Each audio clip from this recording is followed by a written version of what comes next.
Heroes of Fantasy Football Podcast. What's going on, everybody? Welcome into another episode of the Heroes of Fantasy Football Podcast. I'm your host this evening, Matt High, joined by Chris and Joe. Gentlemen, week 3, mostly in the books. We got 2 games going on right now, a lot of which things are going on tilt a little bit for me, especially. I need a lot to happen in this Monday night. I need a Monday night miracle. Before we get started, I want both of you, let's rate week 3 for fantasy. 1 to 10. 10 being the best, 1 being the worst. Chris, let's start with you. You mean like in general for me? Just in general. When you were watching the football games, did you feel happy? Did you feel excited? In general, I would say like 7 out of 10. Really? Yeah, in general. I mean, like if I'm leaving my poor dynasty team like as part of the whole thing, the rest of my leagues, however, are not nearly as worse off as that league in particular. So if I'm putting them all together, then yeah, 7 out of 10, I would say. We're gonna have to open up more IR slots, and you're gonna have to rename your team the injury ward. Like you got to add. I'm literally renaming it crutches.exe. Like that's literally happening. What about you, Joe? 10. 10. My dynasty team went from last week putting up 209 to this week putting up 180. And my shares of Derrick Henry in redraft and guillotine finally paid off. Finally, so I won in every single league I was in this week. So if I can keep this train rolling, I'm proud good too. Proud of Derrick Henry. Yeah, as you should be. That man destroyed me in one league, and it was not very fun. All right, so we're going to do our top waiver wire ads for week 4. Can't believe we're in week 4 already. But we're recording this during the Monday Night Football games, so let's dive right into waivers.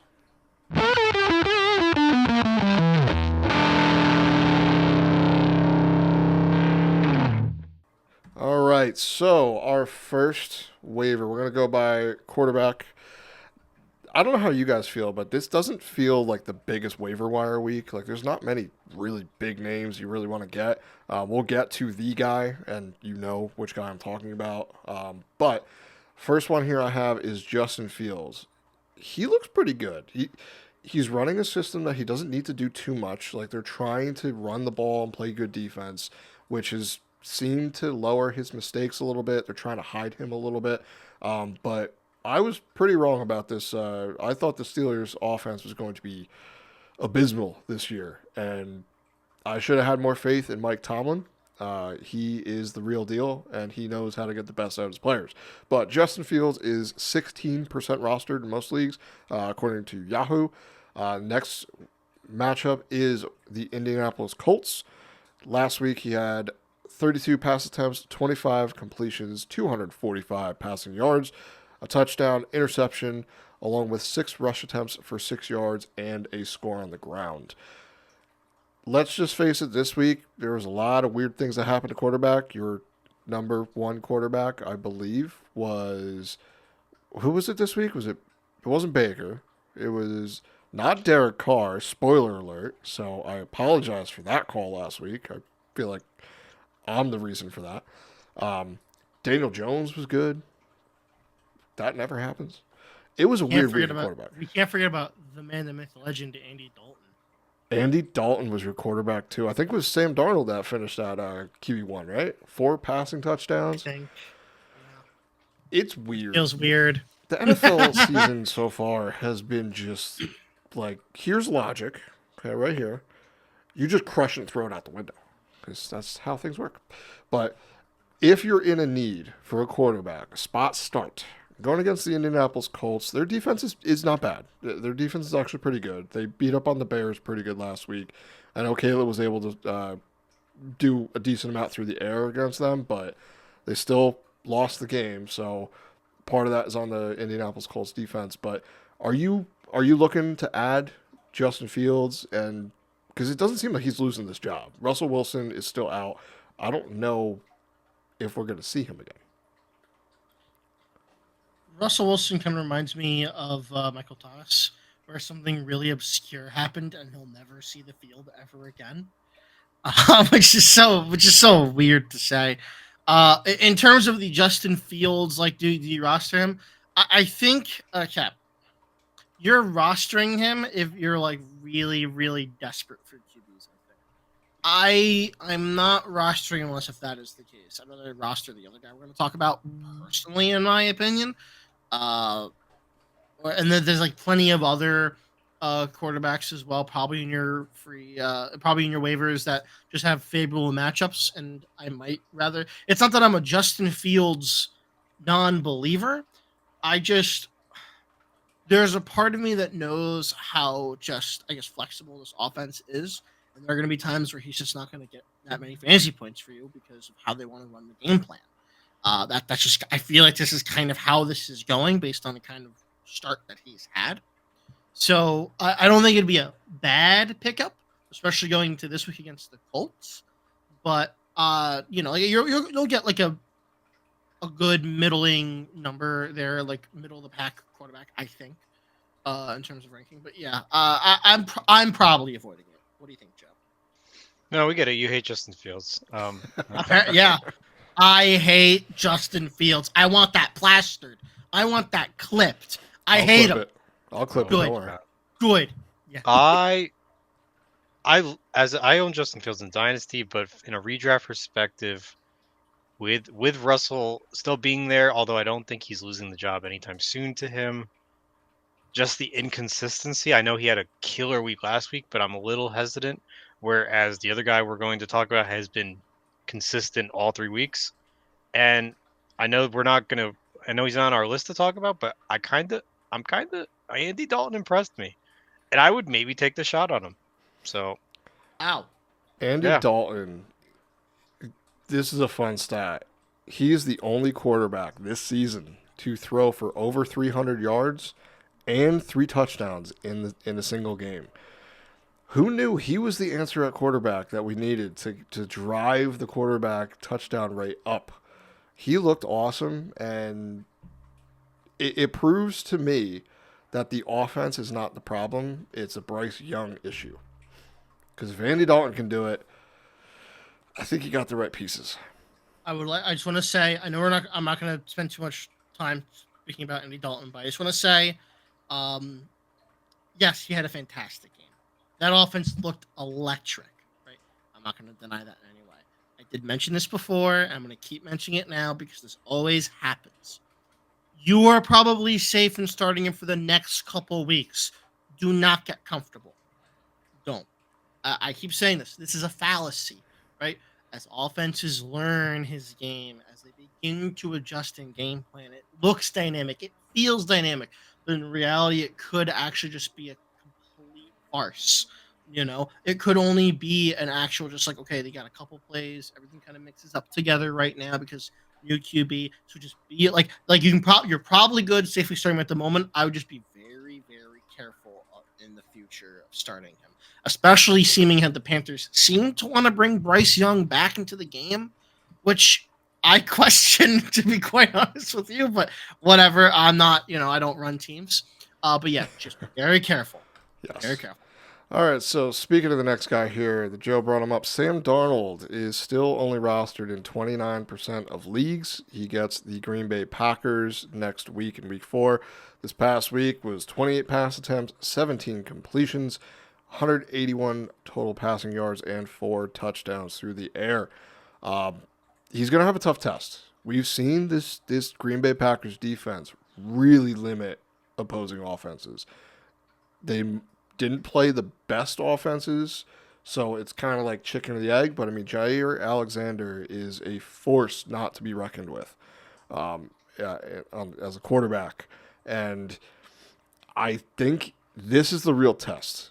If Sam Darnold can do it this next week against a good defense, I'm all in. He's going to be one of these guys this year that is going to provide incredible value in drafts, but this is the big test. This is also a revenge game for Aaron Jones. So I know he's going to want to run all over the Packers for what transpired there, what got him out of Green Bay and into a Vikings uniform. So, Sam Darnold, I know, Joe, you're in. You're already in. how much fab are you willing to put down on him? And are you locking him into your lineup no matter what at this point? He for an example, he is my starting quarterback in our Guillotine League. I had drafted Trevor Lawrence as my starting quarterback, and I switched to Sam Darnold because Trevor Lawrence has been, to put it quite frankly, very lackluster. So I'm starting Sam Darnold over Trevor Lawrence, if that says anything at all. In other leagues, I actually have some claims out for him. With speaking of $100 fab budget, I'm putting anywhere $10 and up for this quarter. His quarterback's an important position. If you are rocking someone that's hurt, or if you're rocking someone that's not doing well, if you had Bryce Young, you had Jordan Love that's out, I'm I'm grabbing him and I'm putting him right in my lineup, and I'm feeling good about it. He hasn't had a bad week yet for the season, which is very comforting as a fantasy owner, that you kind of can expect what you're getting. He had a 15-point game, which even I think is decent for a quarterback. The only thing I would say is just to keep an eye on his. I think it's bone. He has a bone bruise on his knee, so that scares me a little bit. But from all reports, he seems like he should be fine. I'd be happy to still. So I wouldn't bid too much. I'm around the $10 to $20 mark in terms of fab budget. Yeah, he missed a couple snaps, but another report today, there was no structural damage or anything. It's probably should be pain tolerance, and this offense is another one that Kevin O'Connell just makes his players work really, really well. Like he puts them in a position to succeed. And this is probably the best offense we've seen Sam Darnold be a part of. I mean, the Jets, yeah, it wasn't good. Panthers, that wasn't good. The Niners were good, but he didn't really do anything. Like he wasn't needed. And now you get Justin Jefferson. Who knew? The best wide receiver in football will make the quarterback good. Go figure. But yeah, I'm starting to eat my words on calling Justin Jefferson a bust in fantasy this year. It's not going that way so far. But uh, Chris, are you interested in Sam Darnold? Yeah, I've been hesitant up until now. I'm gonna say that I'll definitely, like, if I need the quarterback, I'm gonna pick him up. For the most part, like, I feel a lot better about him than Fields. This is Brock definitely Purdy got- or Sam Darnold? Right now, Sam Darnold until I see the offense not banged up again. Okay. Then it'll be a bit of a toss-up. Gotcha. All right. So we're going to move into the running back position because there's not really too much, but there's a couple guys. Now is the time to start looking at the handcuffs for the top running backs. First one here, who is a handcuff, but reports from Tampa Bay show that he's going to get more work, and he looks pretty good. Bucky Irving is 35% rostered, going up against the Eagles this next week. Was 9 for 70 on the ground, 3 targets, 3 receptions for 14 yards through the air. He's looked good. He's explosive.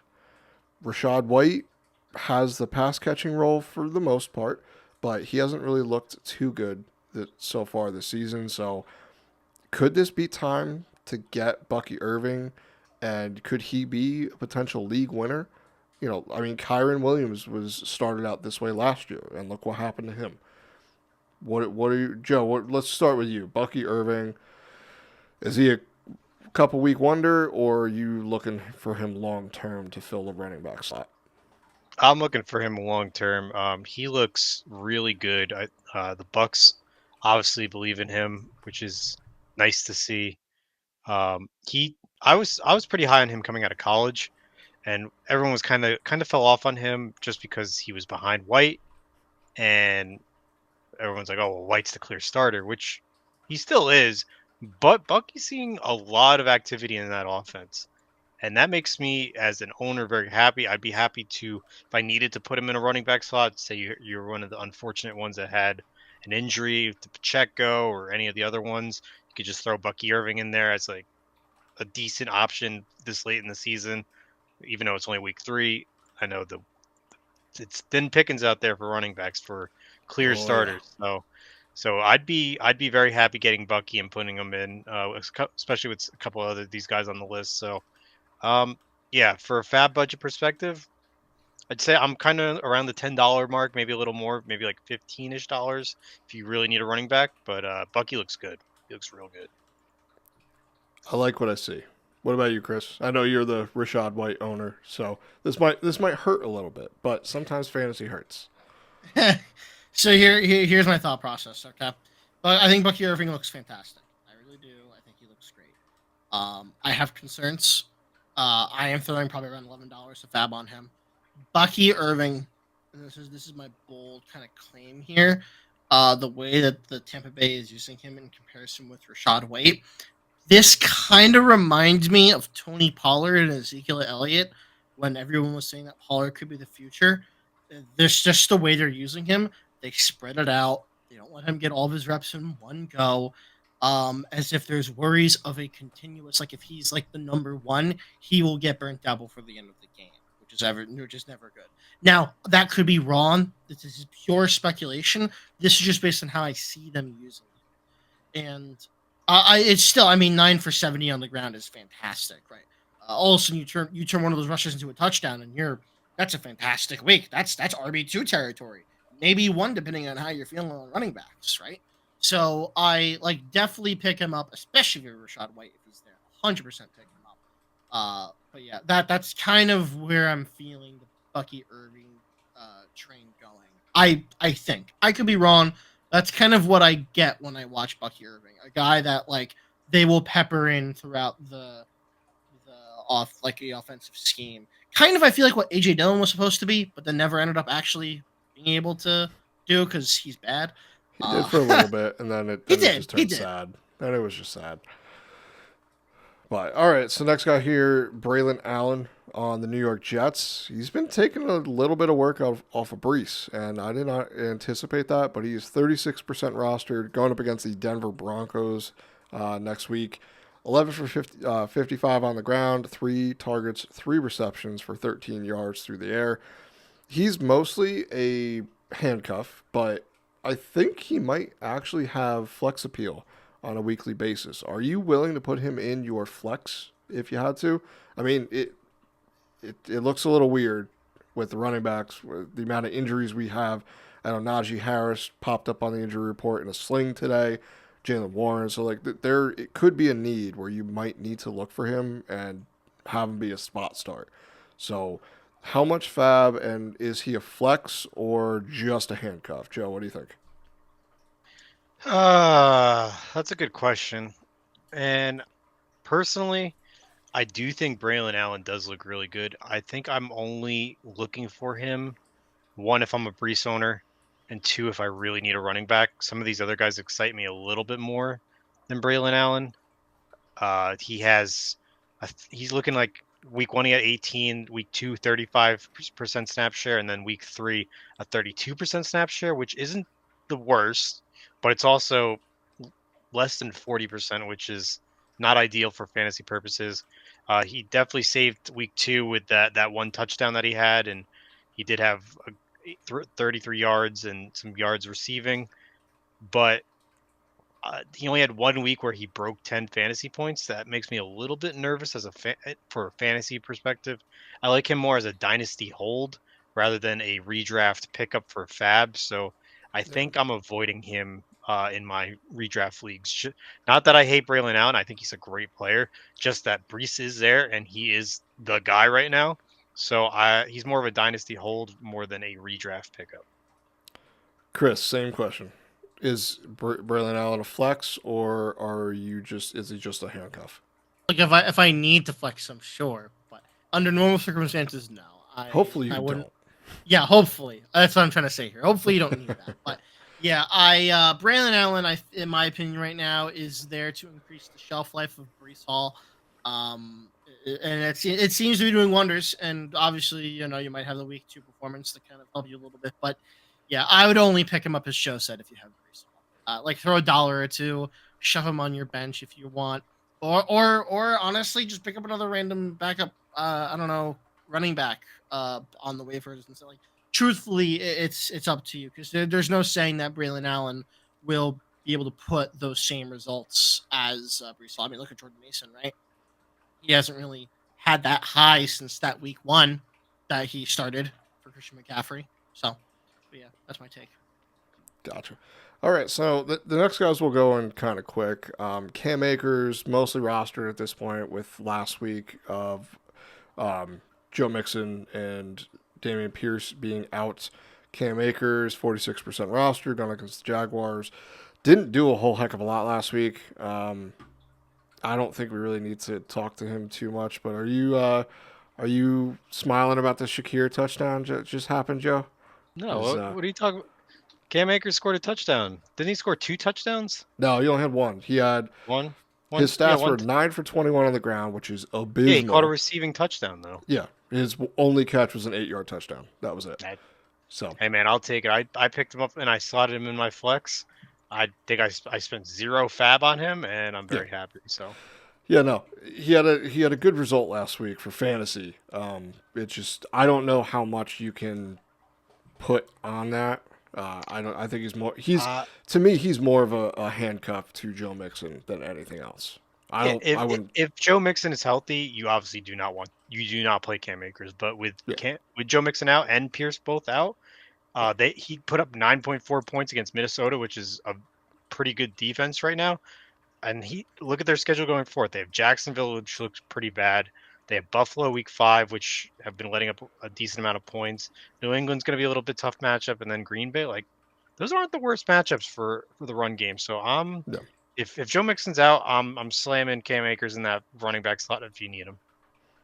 Chris, what about Yeah, you? I feel the same. I mean, Mixon's week to week. I imagine he'll be back within the next week or two. I hope. really, really hope. But yeah, I mean, if he's available in your league, pick him up, And if you need a slob in your flex, go for it. Yeah, he's also someone I am perfectly okay dropping after next week if Mixon's back and just send him back. Next guy here, I know Chris. I know you like him a lot. Emmanuel Wilson on the Green Bay Packers, 3% rostered, going up against the Vikings this week. Did some damage in the run game last week, and also did pretty well in the passing game. 12 for 50 on the ground, 2 targets, 2 receptions, 35 yards, and a score through the air. Just something to pay attention to. Josh Jacobs. I mean, Emmanuel Wilson seems to be the clear-cut handcuff to Josh Jacobs, and he might also have some of those flex appeals on bye weeks and stuff. You're not looking to play him if you really need to. You're hoping to find another position, another person to play, but in a pinch, he could provide that value. So, Chris, why don't you give your 2 minutes of fame on Emmanuel Wilson? Sure. My reasoning for liking him is very, very simple. This past week here, Josh Jacobs was in 52% of the snap share, and Emmanuel Wilson was in 41%. For reference, Wilson before this week was at 19% and 24%. Now, the fact that it's gone up this drastically after those first 2 weeks makes me think the Packers are experimenting in the run game. Josh Jacobs last week did not do great. Truthfully, I believe it was like 5.3 points. I want to say, if I remember correctly, 5.3.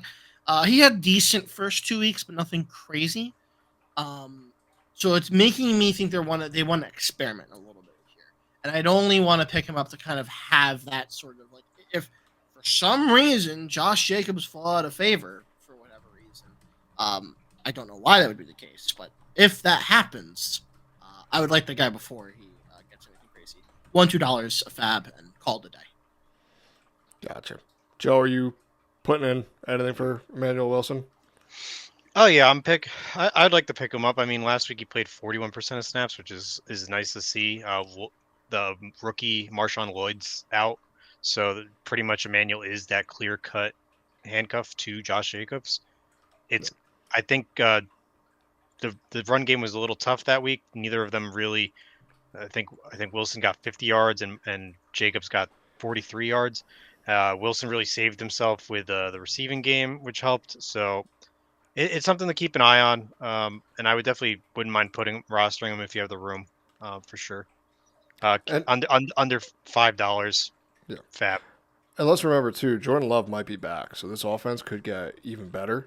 He could be back as early as this week. I mean, he was questionable going into yesterday, so there's a shot, and I think that's a big boost for this offense. Um, we have a couple handcuffs here. This is just around the time. Just start looking at them, see which guys you want. Now you kind of have enough data to decide who is the backup. In most cases, these are pretty clear, but there might be some other ones, other teams that might have a little bit of things to work out. So I got Ray Davis on the Bills for James Cook. Tank Bigsby is the backup to Travis Etienne. Alexander Madison, he might not be a handcuff. He might just be the guy in on the Raiders to Zamir White. Ty Chandler for Aaron Jones. And I just want to put out, too, I know the Chiefs just signed Kareem Hunt. They also have Samaje Perine and Carson Steele. Let's not forget, CEH is still there. He's got, I think next week, after next week, in week 5, he's eligible to rejoin the team from his IR stint. Just someone. He's got familiarity with the offense. It could be, we could be duped. This could be a complete 180 for the Chiefs, where they're going to give it to one guy this week and then another guy this upcoming week, and then it's someone else the next week. This might be just an all-out avoid for the backfield, but any of those guys you prefer over the others, and any guy you definitely want on your team. Let's start with you, Chris. The only guy I want is Tank Bigsby. Okay. I'm not a huge fan of really anybody else. I think long term, so I'll take Tank Bigsby. That's about it. All right, Joe. Wow, that Tank Bigsby's really just a handcuff for me. I'm all aboard the Alexander Madison train. I mean, if you look at last week's game, he had a 44% snap share compared to Zamir White's 22%. Then Abdullah was in there with 34, so even Abdullah got more snaps than Zamir White. What a way to be! What a way to be! Yeah, which if you're a Zamir White owner, I'd be in full panic mode and trying to sell. It looks like Alexander Madison is the guy in the Raiders' backfield currently. So if he's on the waiver, definitely pick him up. I'd put $10 or more fab on him because he looks like a starting running back that you can get week 3 into the NFL season if you have injuries. The only thing I want to point out with that is Alexander Madison is definitely the third down running back. He's the pass catching specialist on this team. It really depends on game script. I mean, last week was weird. We expected, I think everyone in the world expected the Raiders to beat up on the Panthers, and it was going to be a good game for both of those guys. It turned out to be the opposite. So that is why Alexander Madison was on the field more, in my opinion. Don't hear what I'm not saying. Zamir White has not looked really good, but it's just one of those, he might not be on the field as much in games where it might be a little closer. But either way, just look at the handcuffs, decide which ones you think you want to roster, which guys have the highest upside, look at the other players. Just make your own assessment, because this is the time to get them, because let's say one of those top guys the guys ahead of them goes down next week. Everyone's blowing their fab for one of these guys, potentially. So do it now before that happens, and then you look a lot better. You'll be in a better position. Moving over to the wide receiver, there's not a ton to go over, but let's start off with the man, the myth, the legend, Juwan Jennings, coming out of nowhere and dropping 11 for 175 yards and 3 touchdowns on 12 targets. He was the only man able to do a lot last week in this San Francisco 49ers offense. Debo was out. CMC is obviously out. And so was George Kittle. So his opportunity, he did a lot with it. I don't know. We're not expecting a 46-point game every week, nor should you. But I think he could be a wide receiver 3 flex on a weekly basis, especially if Debo and Kittle are somewhat banged up. This offense, I mean, he gained the trust of Brock Purdy last week and Kyle Shanahan. So 31% roster going against the New England Patriots. He should not get Christian Gonzalez on him. That should be Ayuk. Could we have a repeat of a boom week for Juwan Jennings, Joe? It's possible. I'm not gonna tell you no, and then it happens. But if Kittle's back and Debo's back, I'd say very, very slim chances of it. It all depends on if they're back or not. If they're not back, he could have another decently big game. Do I think he's going to put 41 points again? No, but I'd be happy starting him especially if those two are still not playing. Gotcha. Chris? Very agreed. Do not blow your fab on this guy. I think he's fantastic. He might last another week with both Debo and Kittle out, but there's a clear timer on here. Put like $5 or something like on him. Ride him in your flex spot. Call it a day. He might score you like 12 to 15 points next week, and you just got to be satisfied with that. Yeah, that's about it there. That's my opinion. Okay. Next guy here this is someone I've started to look at in a little bit of a different light. Darnell Mooney on the Atlanta Falcons, former Bears wide receiver, 26% rostered, going up against the Saints this week. Last week, he caught 100% of his targets. He went 8 targets, 8 receptions for 66 yards. He looked like a go-to guy for Kirk Cousins. And this is not the only time. His stat lines lately have been pretty good. I mean, he's had the week before he had 7 targets. I mean, he only came down with 3 of them, but 88 yards and a touchdown. Like, he is slowly becoming one of Kirk Cousins' go-to guys, which is something in the past we have really liked to roster in fantasy. So, is Darnell Mooney, like, how much are you willing to spend on him? Because I'm willing to go a little bit heavier. I would spend $12 to $15 on him, especially if you're down and out as far as wide receiver. We had a lot of wide receivers get banged up this week. There's wide receivers being deleted by bad quarterback play. So, could he be the answer? Chris, let's start with you. What are your thoughts on Darnell Mooney? This is tough. I'm not a huge fan of Darnell Mooney, but I do see the appeal. I'm also gonna say, like, as you say, if you need a wide receiver, you're gonna pick him up. I would throw at most like $10 on this guy. Call it a day. There are far too many mouths to feed, and I'm a little afraid that as the season progresses, he will start to be faded out. Perhaps I'm not too sure. There is just so much going on in that offense that it worries me a little bit. Gotcha. All right, next guy here is Greg Dortch, the Dortch man.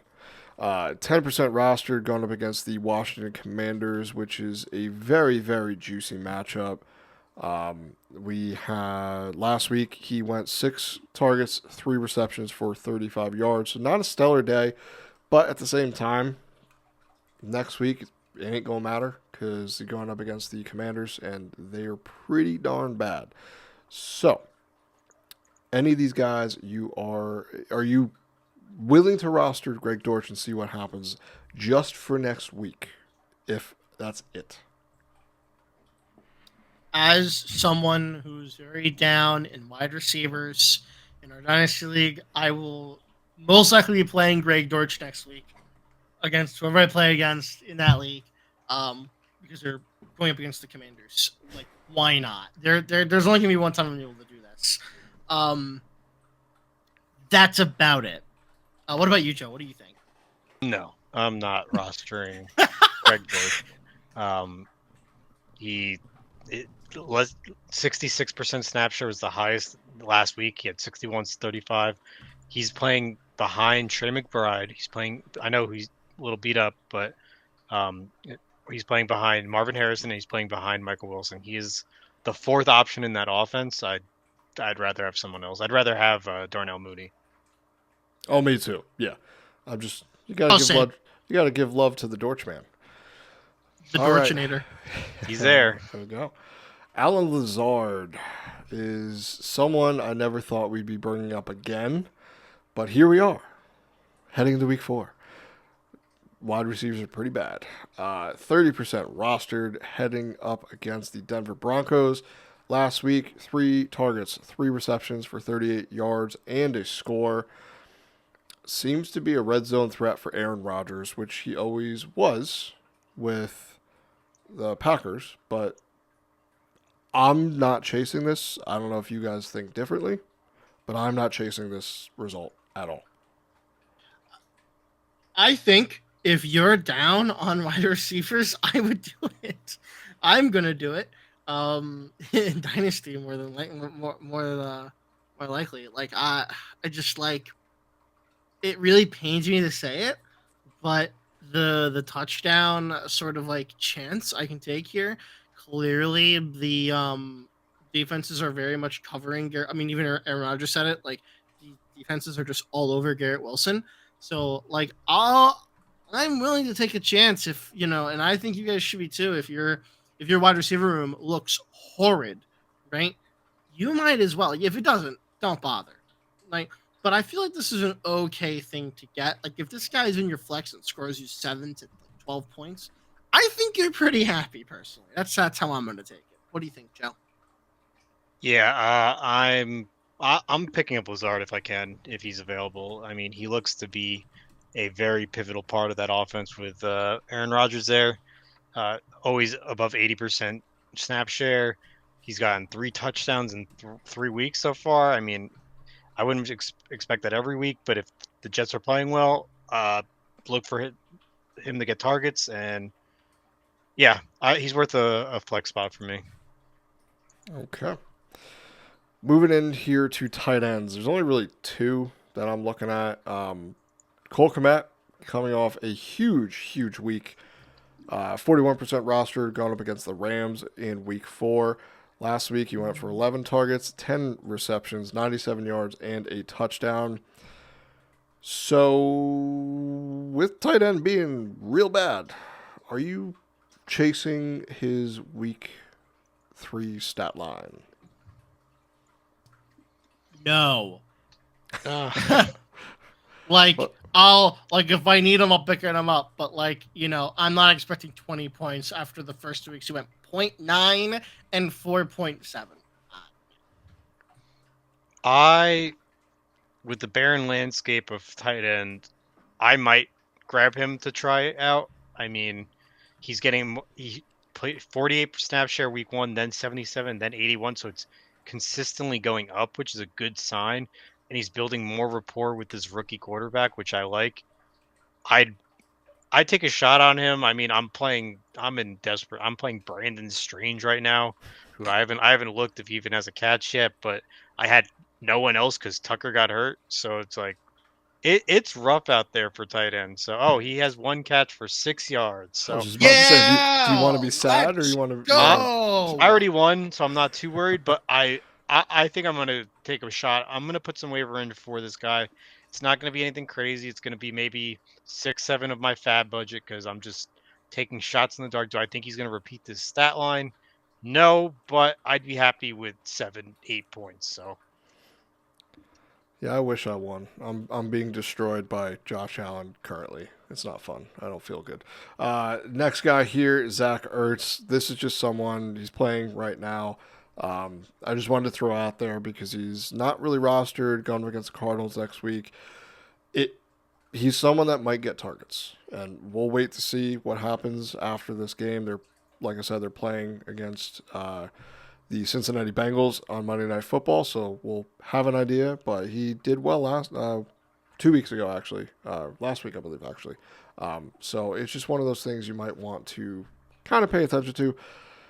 Like we said, tight ends are really bad right now, so it's really difficult. But are you looking at Zach Ertz, or are you just keeping him on waivers where he? I'm not looking at anyone playing with Jaden Daniels right now. It's 10 minutes left in the second quarter as we're recording this, and he has not seen a single target, and he has 0 points. So that could change, but I own Terry McLaurin in 2 redraft leagues, and I don't even want to play him. That's how bad the landscape is over there on Commanders. So Yeah. All right. I'd rather get Komet than Ertz personally. Yeah, I think so. All right, I got 2 questions I want to ask you guys. One of them, it might be a hot take, but I don't think it should be. I think we need to be kind of level-headed on this. Are we at a point right now where Patrick Mahomes is no longer a must-start quarterback, and he's only a streaming quarterback. Now, I want to give you a stat before you answer. In his last 19 games played, full games, he has scored more than 20 fantasy points 5 times. That is 26% of his games. He is giving you a 20-point floor. All his other games are real bad. They're under 50. They're anywhere from 12 to like 17 points. So, Joe, I want to ask you first. Is Patrick Mahomes a must-start quarterback every week? Yes. I don't know if you've seen some of the other quarterbacks in this league, but there's other ones that are doing way, way worse. And if I had Patrick Mahomes, I'd feel real good about starting him every week. I had Trevor Lawrence, who I felt real bad about starting every week because he didn't even break 15 points in week 1 or 2.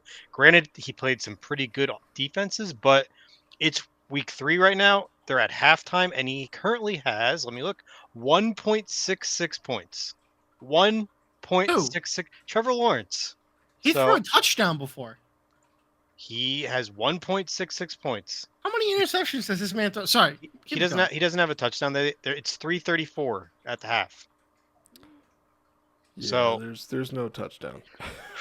Oh my God, BTR rushed a touchdown in. That's actually rude. So that's really rude. It's rough. That's why I'm starting Sam Darnold there because he's much more. Sam Darnold's another must start for me. So, yeah, I'm starting Patrick Mahomes in every league that I own him in, which is 0. So, Yeah, I don't see Brian Thomas Jr. having a touchdown. Yeah, he doesn't have a touchdown. Yeah, it's 34 to 3. It's 3 to 34.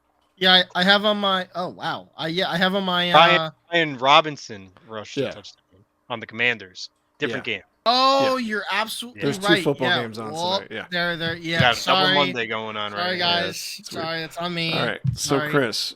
Yeah. Is Patrick Mahomes a must-start quarterback? I'm in the same boat for somewhat similar reasons in a sense. You're seeing like record low scoring. You have to kind of take that into account when you're looking at like kind of the field here. You drafted him at a certain like ADP, and yeah, of course, it's not great in terms. I mean, you brought up that stat. It's really, really, really not great. However, I would still say like I'm looking at the. Let me get him up again here.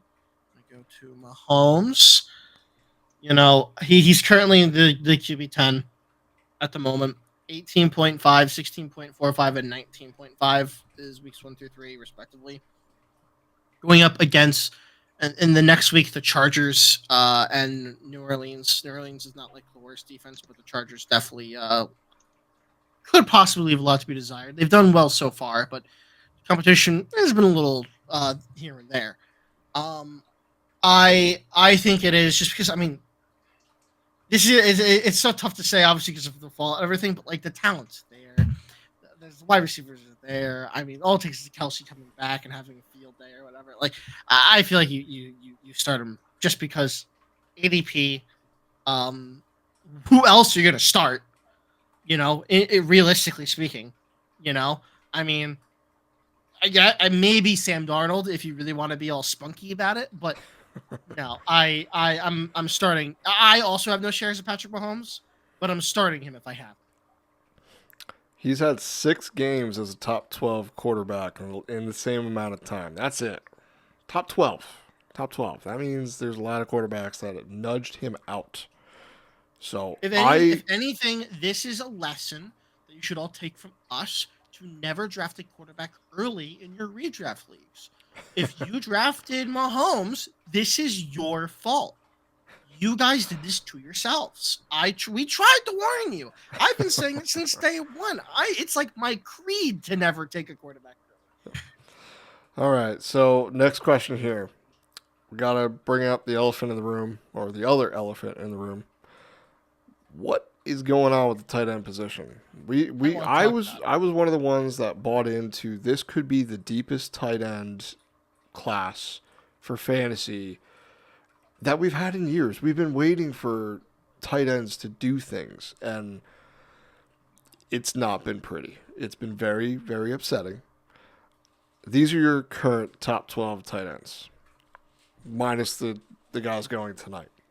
Dallas Goedert, Brock Bowers, Cole Kmet, Isaiah Likely, Trey McBride, George Kittle, Kyle Pitts, Hunter Henry, Pat Fryermuth, Mike Gesicki, who knew, Jake Ferguson, and Tyler Conklin. Out of those top 12 on the season so far, only 5 of them were drafted inside the top 12.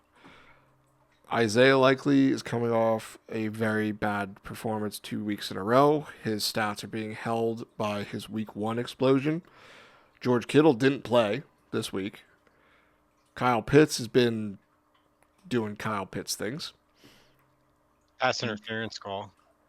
It doesn't count if it's against the Chiefs. You forget that. It's true. It's in the fine print. Right. You got to read the Right. rules. It's there. Don't worry. But it's been weird. I don't know if anyone should feel. Are there any must-start tight ends? I know there's tight ends we're going to start because we have to. Exactly. That's Your part of the must rule. starts are your ADP dependent ones that you drafted far too high. But should they be? Should you start George Kittle over Pat Fryermuth? Is there any reason to do that? I don't know if there is. It's one of those things where it doesn't. You just look and be like, let's take a shot. Hopefully it works this week. I don't think there's any logic behind it. The logic is you drafted him higher, and especially like if you drafted like one of those like first couple guys like the Andrews, Kelsey, like dude, you deserve a medal or something, like a free therapy session. I'm so sorry that you have to suffer through whatever is going on right now. You are literally like man.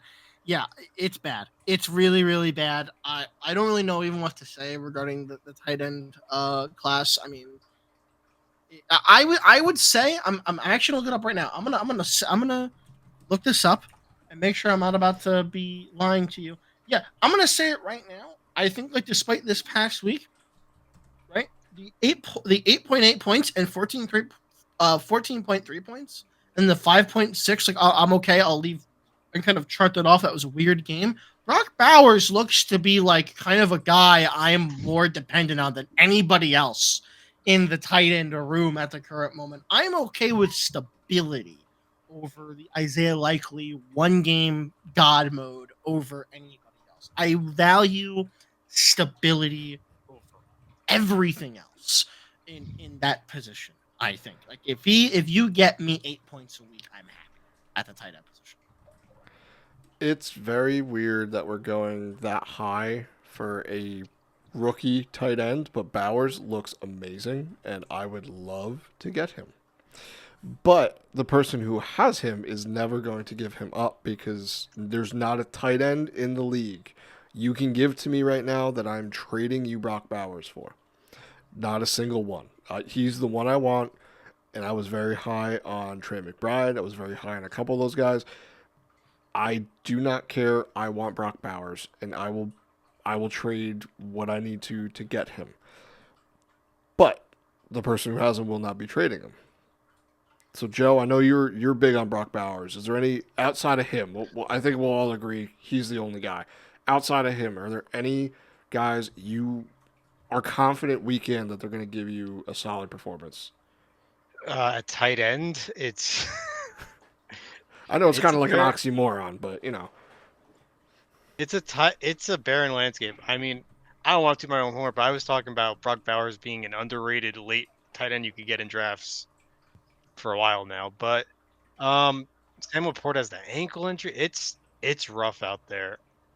There's not many. I don't think there's almost any that I would feel very happy starting every week and knowing they're going to get me points. You're really rolling the dice on almost every tight end. Even Kelsey, I think didn't Mark Andrews just have a 0-point game? He did, yeah. He had target 0 catches for 0 points. We don't know. I think my safest one is I'm gonna die on this boat, but I like Kyle Pitts. and I'm he's seeing at least the targets from Mr. Kirk Cousins over there. That I mean, I know it was pass interference and he didn't get it, but at least he's being looked at in the red zone. That gives me a little comfort. So maybe Pitts, Brock Bowers. It's rough. There's. Sorry, go ahead, Mac. I just want to correct you on something. It is. Oh, it is- true. Yes, so true. I know you weren't on the last show, but it is not Kirk Cousins, and I made this mistake earlier, so I apologize. You did, yeah. It is now Kirko Chains. That is his name. Oh. You'll need to. We'll have a surprise. Thanks, Don't Rich. worry. We appreciate you a Yes. lot. Yes. Gotcha. Kirko Chains is now Kirk Cousins. So now we got that out of the air, we can move forward. So Chris, what were you going to So say? there's only one other tight end, and this is a little like below average, I would say. Pat Freiermuth is the only other person like scoring consistently in the range, and that's even like still below like 4.7, 5.9, 5.3. I'm not excited, but at least it's consistent. I can plan around consistency. I can't plan around 20 points one week. Great. 0.9 points the next week. Not great. So, yeah. You want to hear something crazy about tight ends right now? Okay. Sure, go for it. May as well. Let's just keep burying that.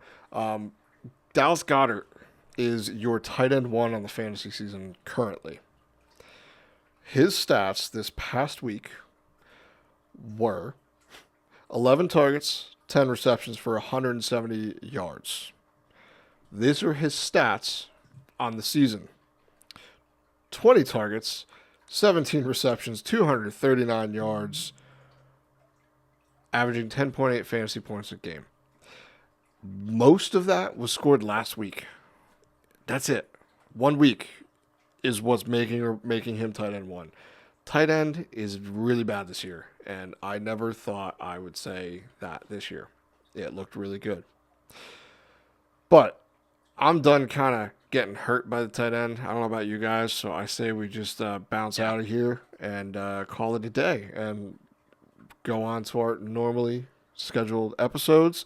We will be back on Wednesday night, so that'll drop on Thursday for our week 4 start and sit. So as always, please like, share, and subscribe. It really helps us out. Gets us a little bit more views. We're trying to do a little bit more. Like I said last episode, we want to get more out to you guys. Trying to help everyone out. There's a lot of things left to talk about. There's a lot of things to do every week. We're here through all of it. You can send us a question. Find us on socials. We're on X at HeroesFF. You are watching on YouTube. And if you're not, please subscribe there. We'll be dropping a bunch of shows real soon. So without further ado, gentlemen, let's get back to our Monday Night Football. And good luck with your, hopefully when you wake up and you listen to this episode, you won. If I will not be one of those, so I will be wishing for a win. But all right, everyone, so long, take care, and have fun.